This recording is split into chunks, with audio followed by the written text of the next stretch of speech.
Hello there, welcome to the podcast. I'm your host, Riley, and today I want to talk about every key insight I've learned from every self-improvement book that I've read. And so I'll just start right away. There are no particular order in which these are placed. I've just written some notes and I just want to go through them. So the first one is The 4-Hour Work Week by Tim Ferriss, and this is a book where essentially I learned that retirement is a flawed ideology, because if you think about it, most people spend their entire lives working at a job that they don't like, just so in the hopes when they're 65 and when they're at bad health and whatnot, that they can do the things that they've always wanted to do. And so if you think about it, there is really no excuses to just do what you want to do now and to travel and do all those important things when you're in your prime. Otherwise, he goes into why the 9 to 5 hour work week is flawed, and how he's created a business over the years that generates income where it can work anywhere in the world and take mini retirements. The next book on my list is The E-Myth Revisited, and essentially the whole book talks about why you shouldn't build a cupcake business. And a cupcake business is basically, let's use an analogy for this. So let's just say you're a baker and you want to build a business, and so you build a business and you work as a baker. Well, now you've just created yourself another job, and on top of that, a business. But essentially what the goal with a business is to create a business where every position in the company can be replaced by someone else. And so what this leads to is, if you're out of the business, for example, let's just say if there's an emergency, then the business doesn't need you to run. It can run automatically, it can generate income in your sleep, and it is a separate identity from yourself, basically. The next book is from Thomas Frank. It is the 10 Steps to Earning Awesome Grades. And there was a lot of tips and whatnot throughout the book, but in particular, I thought this thing about identity was the most important. So at one point in the book, he says to pressure yourself into sitting at the front of the class. And why would you do that? Why would you do that? Is because if you think about it, most of the good students sit at the front of the class, and so by taking actions to become the type of person you want to be, you'll most likely be more successful. You'll most likely make the right choices to get your desired outcomes. And yeah, so in that case, if you're to sit at the front of the class, you're more likely to act like a good student. Everything is Effed by Mark Manson. This is a book about hope in particular. And the main thing I learned from this, even though it's somewhat of a depressing book, is that humans always want more. And so I would say our happiness levels are always at a 7, and they will sometimes, if something really bad or really good happens, go to between a 4 and a 9. But besides the point, we will always want more, and I think there's really a lesson to be learned with being content and just appreciating some of the things you already do have, even if you want more, you can get more. But being really content and grateful for what you have is not a bad idea, and something we should all consider, I guess. So the next book is Influence, and it's actually one of the first negotiating books I started to read. And so essentially, whenever you're making a deal, you want to, instead of thinking about what you want to think about what the other person wants. And so that's kind of a common theme throughout the book, is to understand somebody else's intentions and desires. And so therefore you can make a deal where they're benefiting and you are benefiting. But otherwise, one of the greatest tools I thought about in this book was the buffer deal. And essentially the buffer deal is a deal that sounds like very abnormal, and like, let's just say I want to buy a car from you, and I say, hey, I want this for this extremely low price, and you're going to be like, no way in hell, why would I ever sell you it for that cheap? But my intention is to actually get it for a certain amount of price. So let's just say I offer you $1,000 for the car. You're like, no way. And so I say, okay, what about 5,000? And then now you're thinking, considering the previous deal, you're like, okay, that's more reasonable. So you're more likely to accept it. And therefore, I also get my my intended, so to speak, deal or whatnot. And so if you do accept the $1,000, then great. Then I just made a huge win. But if you don't, then I still get my intended desired deal. The next book is The Subtle Art of Not Giving an F by Mark Manson again. And basically in the book, he talks about two things. So, the first is that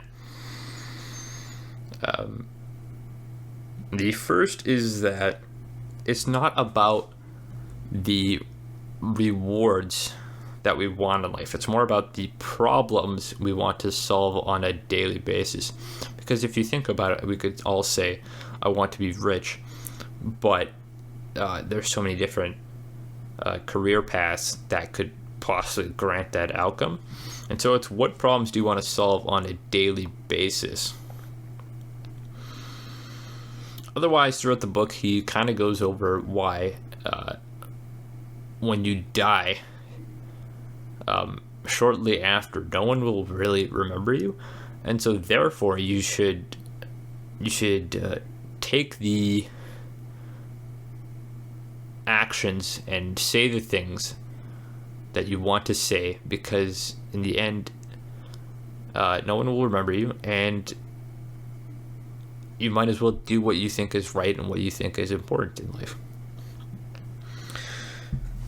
The next book is The Magic of Thinking Big, and I think there's a quote that summarizes this book really well, and it's, those who believe they can and those who believe they cannot are both right. And applying this to my own life, I've noticed that in every situation where that has come in, if I don't believe myself, I will often fail because I'm more likely to quit early and to make excuses and whatnot. But if I do believe myself, I will be more persistent and I will be more willing to do everything in my power to achieve what I want to achieve. And so the second big thing I learned from this book was a term, he called it excusitis, where people often make excuses to justify why they aren't achieving certain things, essentially. And so people often said, like I used to say, I'm too young, I'm too old, health reasons, family reasons, whatnot. But in the end, you really don't have many excuses, and you're usually just holding yourself back. But otherwise, the next book is The Millionaire Fast Lane. And so there's 3 different paths you can choose. The first is living paycheck to paycheck, which isn't obviously, which isn't good. The second is suited for most people, where you be smart, you save your money, you invest, and hopefully in 100 years you make $1 million or whatnot. And the third lane is the more business side to that, where the key is to help millions and you will make millions. And there are also some other factors to this. It could be quality, it could be quantity. So let's just say you help millions of people, and then that can give you a good income. If you have a consistent amount of people that are continually buying from you, then that can make you a lot of money. Or if you help very few people, but you have the best product or service, then that can also make a lot of money. The next book is Think and Grow Rich.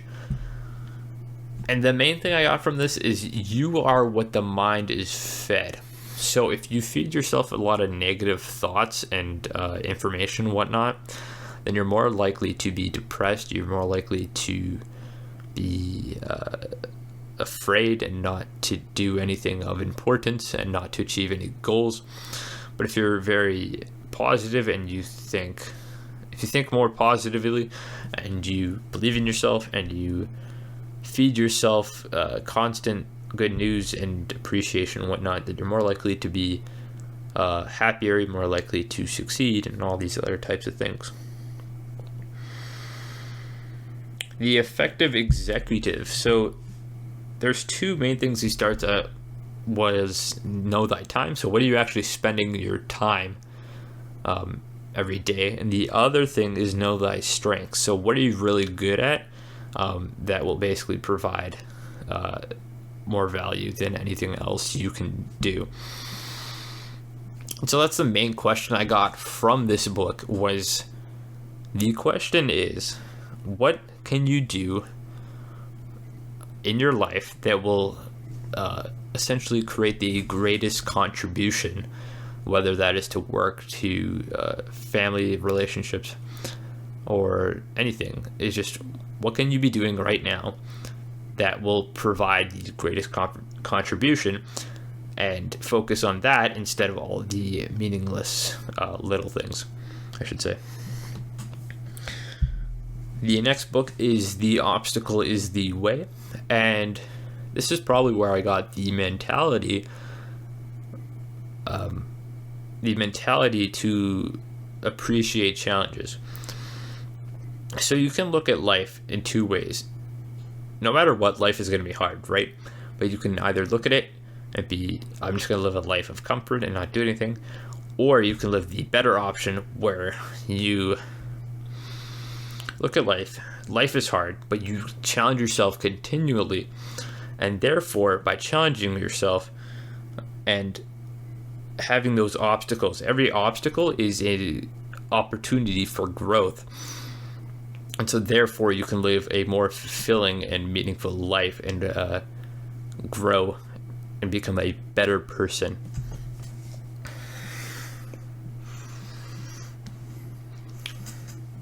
The next book is Rich Dad, Poor Dad, and essentially states that poor people acquire liabilities, and that's anything like a car, where essentially you have to you pay money to fix it, get its tires changed, fill oil, whatnot. Whereas rich people, what they do instead is they acquire assets before they acquire liabilities. And so assets are those typical things like investments, businesses, and things like real estate and whatnot. And what they do is they spend all their money on assets first.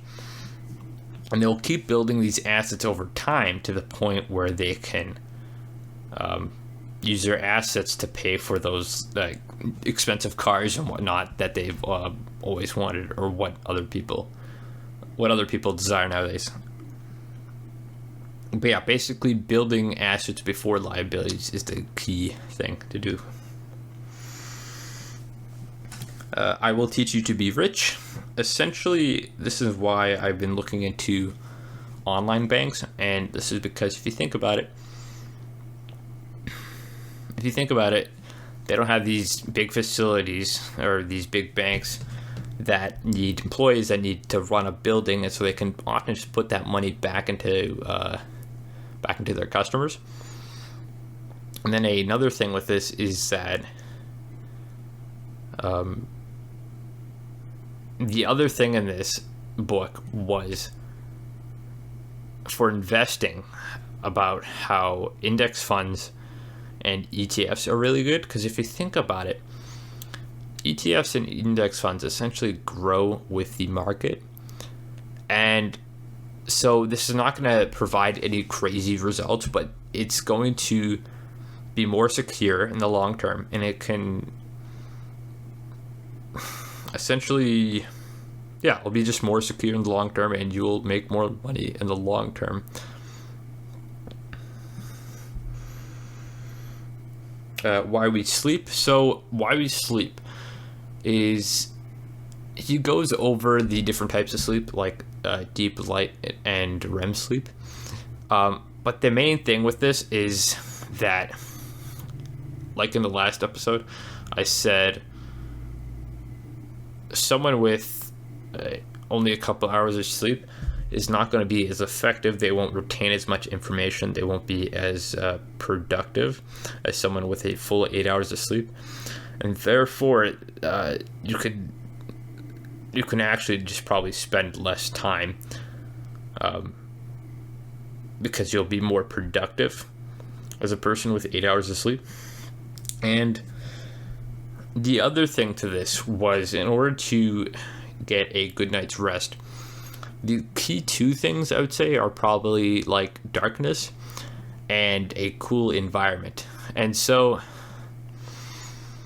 we have like a natural, I think it's called a circadian rhythm, where in the morning we will wake up due to light, and eventually it causes us to go to bed when it's dark. And so by having a nice dark room, you can fall asleep faster. And I'm pretty sure as well that it needs to be a colder environment, because we fall asleep, I think, at like 2 degrees, 2 degrees less. But yeah, that's basically what I learned from that. The 80-20 principle. So basically, the majority of effects come from the minority of causes.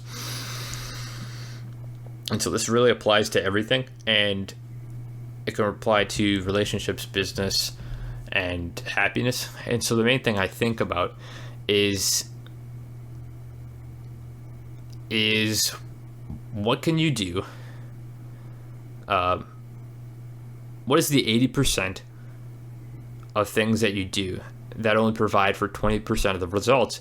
How can you cut that, instead focus on the 20% of things that provide 80% of the results? So if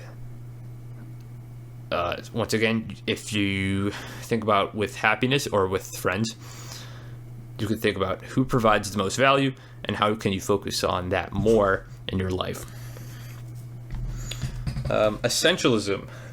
Basically, the essentialism is the most important thing is to protect your ability to choose. Because once again, it's basically about what problems do you want to solve in life, what do you want to spend your time, and what really matters. I almost compare essentialism to like minimalism, if it was more about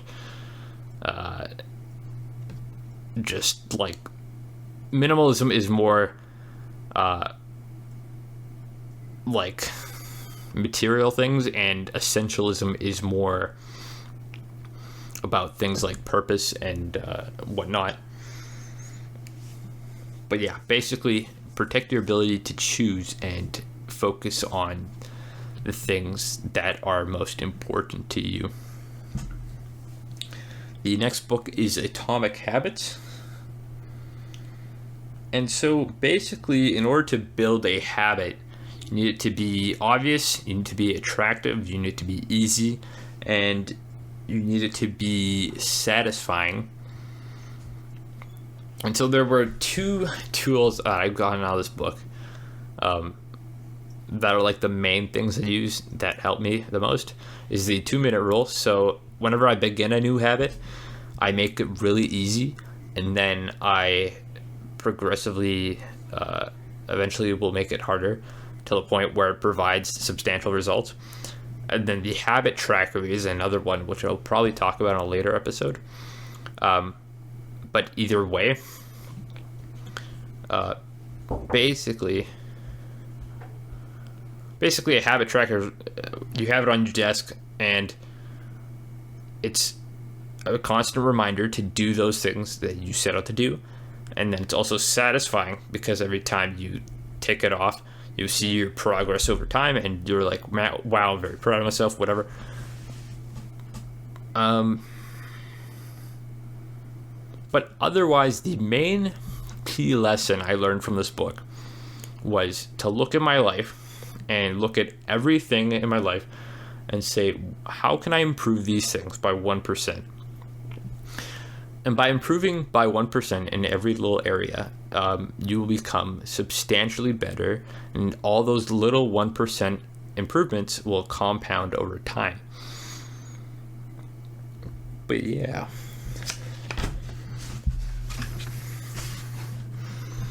How to win friends and influence people.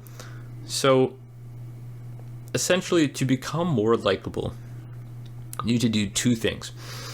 The first is you need to be more interested in others than yourself. And the second thing is you want to give praise. And I think the second thing is a little bit, I found the second thing more interesting to me, at least, because if you think about it, giving praise to other people is like oxygen for the soul, because we rarely ever do it, and when it does happen, it feels very fulfilling and it's very rememberable, I would say.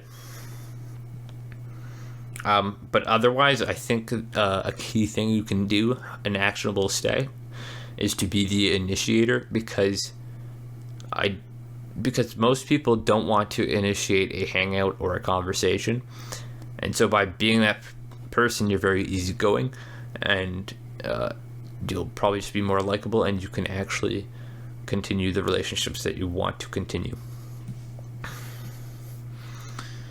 The Way of the Superior Man. This is more about what's important for masculine traits. And so there are 2 things that I've gotten. The first is having your purpose above all else. And the second thing is always living outside of your comfort zone. Otherwise, he talks about a little about polarity, about like how 2 opposites attract. So in this case, it'd be masculine and feminine, and how in any relationship, in order for it to be successful, you need to have the opposite. The personal MBA. And so the personal MBA talks about a lot of things. It talks about things like value creation, marketing, finance, and all these other things. But essentially, it's without any of these key factors, you can have either a nonprofit, you'll have, or you'll have a scam. But the main thing I found was with marketing. So you can have the best product in the world, but if nobody knows about it, then nobody will buy, essentially, right? So you need to make sure you're putting yourself out there, even if it isn't the best thing. You need to make sure that you focus on just being consistent and kind of just doing the stuff and making action instead of theorizing, I guess. There are probably books that I've forgotten, that I've read, or that I've listened to. I may go more in depth to these books at a later date. I may go over other concepts in detail. But otherwise, I'm going to wrap it up. I thank you for watching, and I wish you success on your own self-improvement journey. Anyway, peace out.